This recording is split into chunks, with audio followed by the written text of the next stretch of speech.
Welcome everyone to this month's Ladies Who Lunch Conversations videocast. I am your host, Leanne Lavin, and I'm very excited that this invite our guest here. She is just absolutely terrific. Her name is Mariah Grumet, and I've known Mariah for some time. She, like me, we started in fashion, and Mariah's made this remarkable pivot. I think we liked the fashion because it was all about the art and the beauty of it. You can see my tablescape is a little bit of an homage to this month and to Mariah. It's February, so it's the year of the rabbit. We're celebrating Lunar New Year, all about the good energy, and of course, hearts and pink flowers, pretty in pink, and it's all about the love that goes with it. So Mariah is the founder and instructor of Old Soul Etiquette, and this is just a fabulous business that Mariah has started on her own, and it's about just what you would think, manners and etiquette. She said her mission is to bring intentional sparkle back to a lost art. And I really hope it's not lost. So Mariah, through her charm and her own, very much her beauty, is helping those of us to become, I think, very well acquainted with all the important things about manners. Okay, let's see here. And there we are. Wonderful, wonderful to see you. Welcome. Hello, thank you for having me. I'm so happy to be here. We're thrilled to have you. I was just explaining a little bit that I knew you, and we had both worked in fashion, I think, because of the art and the beauty that goes along with it. So we're Yes. both aficionados of that. In the background, I have some French jazz playing, so I know you're sort of focused on that especially. But I was saying that your mission is to bring intentional sparkle back to a lost art, and I really hope it's not lost. I think for a lot of people, they feel that etiquette is, they really don't know what distinguishes etiquette from manners. So I'm going to ask you about that. And also, well, let me just get right to it and ask you about that. Is there a difference between etiquette and manners? Yes, absolutely. So etiquette is oh, yes, cheers. Etiquette is a set of rules that have been put in place to help govern our society, help create a level playing field, help people behave in a way that helps us show respect to people. Manners are more about behavior, they're behavior guided, and they are fluid. So they change depending on the situation. You're not following a specific rule per se. So that's the main difference. It's basically a rule versus a true behavior. Okay, so in this day and age, to my way of thinking, unfortunately, too many people want to say they break the rules. I mean, in times in the not too distant past, that was kind of a fun thing for artists and so on to say that they're breaking the rules. But I feel like anymore that nobody knows what the rules are. Mm, I mean, that's do you find that also in your work? I mean, it's like a free for all out there. Yes, yes. I think that especially with, I don't want to put the blame fully on my generation, but there is a disconnect between generations in terms of what people have been taught. And, the thing about etiquette too is that it evolves with our times. So for some generations, obviously, cell phone etiquette was not something that was taught, but now it's necessary. So there are some things such as, technology, social media, things like that, where we're sort of making up the rules as we go. But I Mm. think that more importantly than the actual rules is the reasoning why we do them and the reason why they're put in place and the effort behind them, even if you don't follow them perfectly well. Right. I like when you say on all of your, you know, social media and so on, if people don't know. I mean, she has like a bazillion followers, so I'll put this back up there, that you can see. But every day on Instagram, I think every day, Mariah is gracious enough to put up some guidelines for us to live by. But I was saying earlier that we got into our first careers really in fashion, and you have a degree from the University of Delaware, but you're also a graduate of the English Manner and Beaumont Etiquette Train the Trainer Grade 1 program. You're certified as a corporate and youth etiquette trainer by Jacqueline Whitmore, founder of the Protocol School of Palm Beach, and you're a member of the International Etiquette Trainer Society. And all that gives you this gravitas and so on, because I'm sure some people, going back to your earlier point, Mariah, that maybe your generation, but you're not too young ever to engage in etiquette and manners. So Yes. maybe you can tell us a little bit about, I know you just announced some new programs, but you said with young children and teens is very popular demographic for you. Yes, I'm honored to be able to teach. I say all the way from 4 years old all the way up to an age that I won't disclose, right? Because that would be rude. That's very, So very courteous. it's really for everyone in every walk of life, every background. And so my mission is really to instill some of these learnings that, I've studied for so long to the younger generation, to teach them that these basic life skills are still important, and they're not for, an outdated time. They're not for a certain group of people. And so when I teach the young, really for everyone that I teach, it's all rooted in starting with ourselves, and having self-respect and kindness for ourselves, so we can go out in the world and display that to other people too. So it's definitely a common thing for the young ones. When I was, preparing for this and looking through a lot of your materials, I mean, I did note to everyone that I did know you previously, but, you've done so much, with this work. But I think that having etiquette and then the behavioral side that you distinguished, with the manners, but it's really more about confidence and respect. I mean, would you agree? Yes, I always say that etiquette is just a fancy word for kindness and respect. And in order for us to be able to display that, we have to have a certain amount of confidence and self assurance with ourselves in order to actually use the things that we've learned and use the tools that we've acquired to show that amount of respect to everyone we interact with. See, and we need so much more of that. I mean, the news media obviously is riddled with too much of bullying or disrespect, whether it's in a corporate environment or a school environment and so on. How do you, first let me ask, how do you prefer to work? Virtual or remote, or it doesn't matter? Or how do you construct your tutorials? A lot of the work that I do is virtual, as the nature of the world, but I also really, really enjoy doing virtual work because it gives me the opportunity to work with people all over the globe, which has been incredible. But I do like that I have a mix of both in person and virtual offerings, because there's nothing like getting up in front of a room of a group of people, because I feed off of energy, I teach off of energy. Mm. And that's usually how I always prepare my courses, but then I kind of just go based on the energy of the room. And so while I'm so grateful to have the opportunity to teach virtually, and I think that it's such a strong part of my business, I love to get up in front of a room of people and speak to. So I like the options. Well, my observation is you have a look and a style that is the camera just loves. I'm sure TV and Thank you. Hollywood beckoning for it, but also I know that innate energy that you do have, it comes across in your photographs and in your work. But Thank you. oh, my pleasure. But I'm also curious how you got into this line of work, especially in a time, wasn't it during the pandemic when socialization was sort of minimized? Yes. Yes, it was. I started my Instagram just as a creative outlet. I was working in the fashion industry at the time. I was in a job that I wasn't thrilled to be in, and so I needed a creative outlet. This has always been something that I've been interested in from a little girl, from a very young age. I was always the one telling people what the right thing to do was, which I But learned I now. that was going to be one of my questions. Was your family always encouraging you, or were you sort of the unicorn there?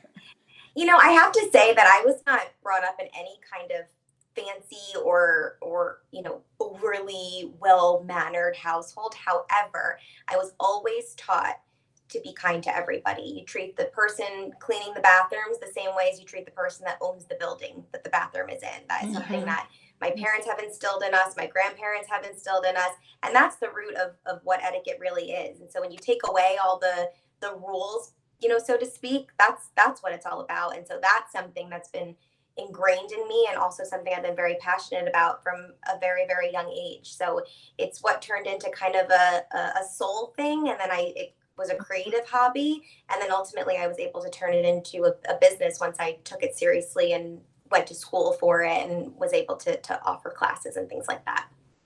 But what prompted you then to go to school to say, instead of just going out on your own, or maybe offering tips, or that kind of a thing?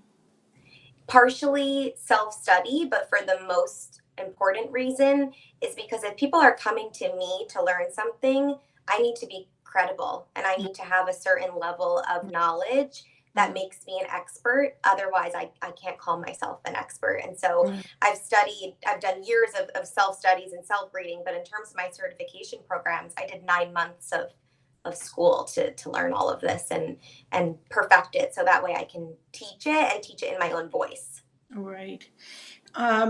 So I'll put up at the end also your other social media, but as far as I know, you have your fabulously successful Instagram post, and that you're so endearing to everyone. They just adore you, and I Thank you. listen more to what you're saying. You're welcome. And then you have Facebook, and you have a blog, and then you have your classes that you do. My question is going to be: is there a typical day, and then how do you determine what you post and when you post? Good question. So, do you mean like a typical day? Like, what does a day look like teaching or something like that? Yeah, like I mean, most people, even in a post-pandemic world where they're working from home, but they'll have a structure to their day. I mean, do Yes. you, because you're in business for yourself, do you decide on topical subjects? Does the news media influence what your Instagram tips are, what your blog is going to be about, or is it what interests you? Mm. Great question. I like to listen to my community because I'm here to serve them. I want to answer their questions. And so they are primarily who inspires me and what inspires my posts. So when I get a certain amount of questions along the same subject that, turns a light on for me that more I- people are probably interested in that subject. So I Okay. have a running list of topics just in my notes app on my phone. And then I used to be I'm very type A. And I used to be very strategic in how I planned, recorded my videos, posted them. I had a schedule. I was very, very, very formatted with it. And then I felt that it was robbing my creativity a little bit. So now Mm, I just, when an idea pops in my head, I have a running list of it. And then on a day where I have time, I will record, edit, and post just as I want to. So I don't really follow a schedule per se anymore, but I'm mostly influenced by my community, but also what's going on in the world, and sometimes just through my own experience, things I see just from living in a city, and ideas just sometimes pop up for me. I love that, the spontaneity and the reaction to the real world scenario. I mean, I kind of do the same thing with my blog, and but also that's sort of the joy of having your own business, is that you can structure it the way that you Yes. feel comfortable with, but also responding to your audience in that way, Yes. right? Yeah. So, what do you say to people who might? There's always naysayers, and it's unfortunate. Mm-hmm. Mm-hmm. But that they'll say, I don't really care about etiquette, poo poo to all that. It's all fussy, fussy. I mean, even when I Mm-hmm. do my tablescape, or I do my, entertaining at home, people, even in my own family, sometimes they'll say, don't go to any trouble. Don't do anything fancy. I'm like, but I love you. Of course I'm going to do something Mm-hmm. fancy. So I don't know why people would say this. That's the way you show your love. So what do you Yes. say to people who say, oh, forget that, I can't be bothered Mm. with all that. I hear that more than you would even imagine. Sometimes it comes in a nice way. Most times it doesn't. But people love to challenge etiquette. Yeah, Apparently, it's something that gets people very heated and opinionated. But the way that I respond to it is truly to just go back to what the true message is and the true reasoning behind it. And it's just to be more kind to ourselves and others. And when you really go back to that, there's no way that you can call that stuffy. agreed. Agreed. I love that. Um, I mean, it's also I think, a sign of respect for people who you're working with, you're dining with. I mean, I often tell the story. I mean, years ago when I was director at Sony, and we really didn't get that involved with the sales department, but I remember we were going out with them because I was in the communications department. But we were out with very important clients, and the sommelier brought the wine cork over to the head guy. Of course, they were mainly men. And he, instead of just smelling the cork and testing for the freshness, he didn't know what to do with it, and he bit it.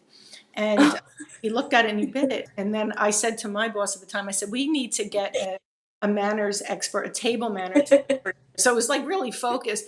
But when you're out presenting yourself in, a world of business or where it does really matter, I mean, you kind of do need to know the rules of the road, so to speak. Yes. So I know you have a program. So two things I want to ask about. Your Dine to Shine is the first one. So what is that?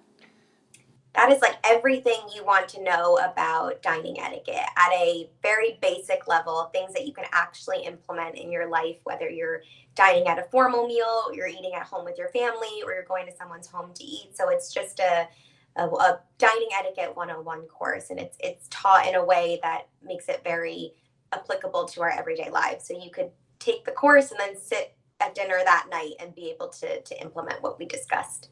Oh, that's perfect. Wonderful.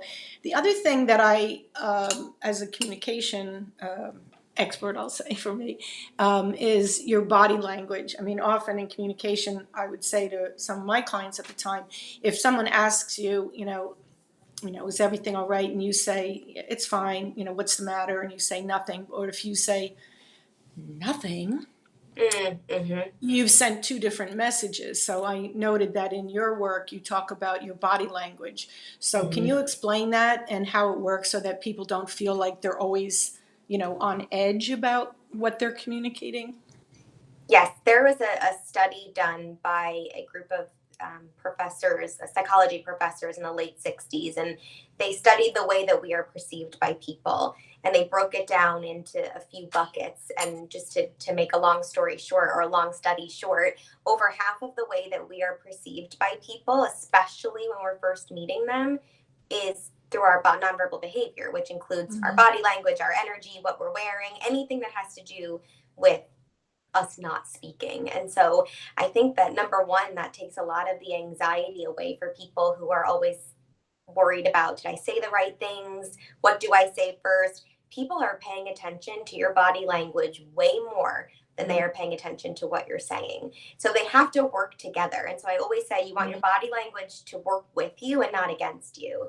And so doing things with, your hands, doing things with the way you're seated, your posture or standing, you want it to support the message you're trying to get across, because that's truly the way that we are communicating. More than half of the way we're communicating is through our nonverbal behavior. The other two ones are what we say and the way that we say what we say, but the majority of it is really, really our body language. Do you recommend to your clients that they practice or just inculcate enough of it that it would come naturally? I think it depends. I think in a professional situation, if you need the practice, it's good to practice. And so sometimes when I work with people on vocal coaching and things like that, I say stand in front of your mirror, see where you're comfortable doing. People always ask me, why do you always stand in your videos with your hands like this?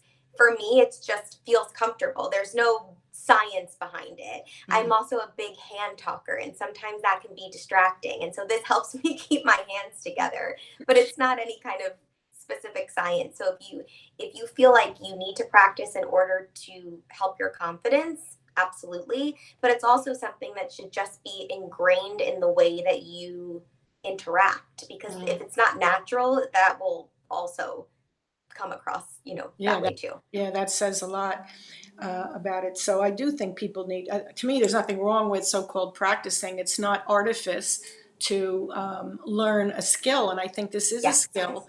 And it elevates us. I mean, I don't understand why people wouldn't want to have an elevated lifestyle that goes with having good manners and etiquette. And one of the things that struck home for me, because I love to entertain, and of course I've had the responsibility of, being in a corporate environment and events, and sometimes you're the facilitator as a communicator, but people, some people, and increasingly, I would have to grudgingly admit, they don't know how to do small talk. Mm. I say that with my New Jersey accent, but they don't know that, and they don't know how to work a room. So maybe you can explain a little bit about that and why that's important. I mean, you don't just come to a party and stand there and wait for something to happen. Yes. I mean, the hostess has other things to do. Yes. I think when you think about it this way, that as exactly what you just said, when you are in a position where you're supposed to be social or professional, that's what you're there to do. You have a task, right? And so that's number one. But I urge my clients to look at it from a lens of that everybody else in the room feels just as awkward as you do. Everybody in the room is just as anxious and nervous to approach somebody and say hello and introduce themselves as you are. So if you are the one to take that step and have confidence in yourself and introduce yourself, or just walk up to a group and engage in conversation, not only are you making yourself look really good and having a great first impression, but you're also now taking the hard work away from everybody else by being the one to initiate the conversation. So when you look at it like that you are not the only one in the room feeling strange about small talking and feeling strange about introducing yourself, you're actually helping everyone and helping yourself. So that should take a little bit of the stress away from it. But it's important to be able to show up in a situation with other people and carry conversation. This is what I mean about a lost art. We are so obsessed with these, right? Yeah. And it takes away from that face-to-face communication. People don't understand how to deal with silence because we're so overly stimulated by the instant communication. I mean, I often say, and even on the show all the time, is that that's how it started, because it was in the time of pandemic, and I truly believe that ideas have agency, and when we're not together or communicating, we don't have that. And I think that when you're in a group setting, first of all, I think your natural curiosity to learn about people, would help ease your Yes. I mean, everybody would rather probably stay home under the pillows and watch a rom-com or a movie or something, but or another kind of movie. But I just think that your curiosity to learn about people, and like you say, to help others out of their awkwardness. And I like to be able to meet them, to learn what they're doing, and find out about them, and also maybe introduce someone else that I know, that the networking part of it. Absolutely. And when you're a good networker, you go in thinking, what can I do for them, not what can they do for me. So who do you know, or what are your skills that can help them become a better version of themselves, or help connect them to someone that can help them be successful? That's the good question that a good networker asks themselves. Yeah. And now that we're, I hope that we're post-pandemic, but people are, going out more, and staying over friends and family once again. I'm curious what you think about, being a good house guest, besides bringing a hostess gift or something like that. What's the responsibility of being a good guest, at a home, and what's the responsibility of the hostess? I mean, do you make them, I don't know, wash their sheets or do things like that? So in terms of a host perspective, we'll just start there. I think that any way that you can make your home feel in such a way that your guest leaves feeling happier and more comfortable than they were when they arrived, that's your goal. And so whether that be to put a small care basket in the bedroom, or make sure that you have coffee and a light breakfast accessible so that they can get it on their own, things like that, to just make your home very comfortable. In terms of being a good guest, of course, a host gift, as you mentioned, but also I think something that's not spoken about enough is just to be a flexible house guest. You kind of have to put yourself in your host's shoes in terms of being on their schedule, following the routine that they do in their home. You are now in their space. So a good house guest is respectful and flexible of the way that they do things in that home. And if that means you usually eat dinner on the couch, but your host sets a table, you need to follow suit, right? And follow your host. And so a good guest always follows the suit of their host in every aspect. And then of course, following up with a proper thank you after, whether that be a handwritten note that you bring with you or one that you send later. But it's important to have gratitude to the host that's taking care of you. I love sending cards and things and, through the post.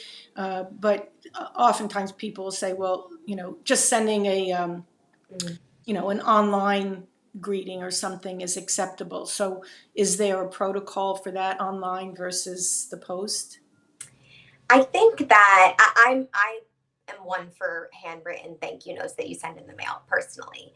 I do think that we have to evolve as society does. However, I think that in terms of invitations and thank you notes, they should match the formality Mm.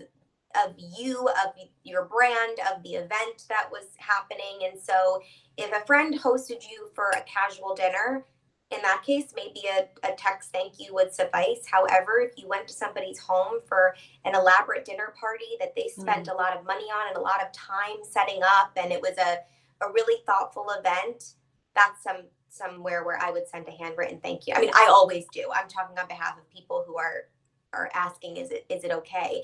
I think if someone does a favor for you and you want to show your gratitude, it should be handwritten. So it really does depend on the situation. But another thing is, because we are in such a fast-paced society, if you receive a gift, you can text the person just letting them know that you received it, but then send a proper thank you note by mail. That's good advice. I'm seeing more, and even with my own family, but a lot of times you get a card or a gift and people take a picture of it and then send it to you to let them know. So it's kind of like a nice thing because you could tell they were excited, I guess, about Yes.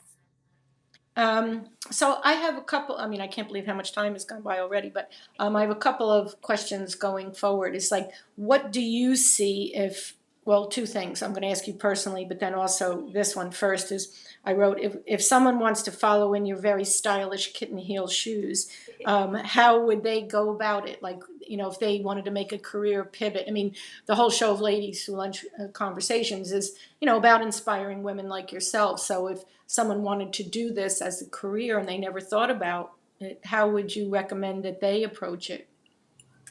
I think that in a general answer, in terms of anybody who wants to start any kind of line of work or their own business or pivot from where they are now, I am a big proponent of throwing everything at the wall and seeing what sticks. That's my big thing, and so I'm all about trying everything. Yeah. Follow where your path is telling you to go, but within there, try it all, and you'll, even if only one thing sticks or two things stick, that will be what you stay close to. And so for me, I knew I wanted to do etiquette and teach etiquette, but there were so many aspects of it. Did I want to do virtuals? How Mhm. involved did I want to be on social media? I had so many questions about which path I wanted to take, so I just tried everything, and it ended up working out for me. And so it's a great learning curve. But I think for someone who's interested specifically in etiquette, I think my number one goal would be or my number one recommendation for a personal goal would be to study before you start Mm. teaching. Make Mm. sure that you have knowledge, make sure that you have the confidence to teach things in your voice, so Mm. that Mm. you're taking lessons that everyone learns. When we all go to the same school, all of my colleagues and my fellow trainers, but then we're all able to offer something different based on our experiences, based on our Mm. voice, our brand, the different specific paths and avenues that we go down within the industry. So I think Mm. really just trusting in what your inner voice is saying and making sure that you're doing your due diligence of doing all the not so fun work, right? Setting up proper legalities and Yeah. finances and things like that, because that's an important aspect of it too. Yes, it is.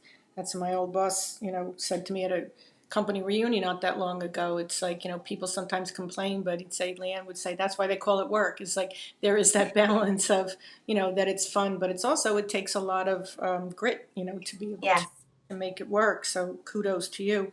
But Thank you. so I have some, thoughts for you that are you considering that you might have your own old soul school where you would teach, like train the trainers, like be your Hmm. ambassadors then to do?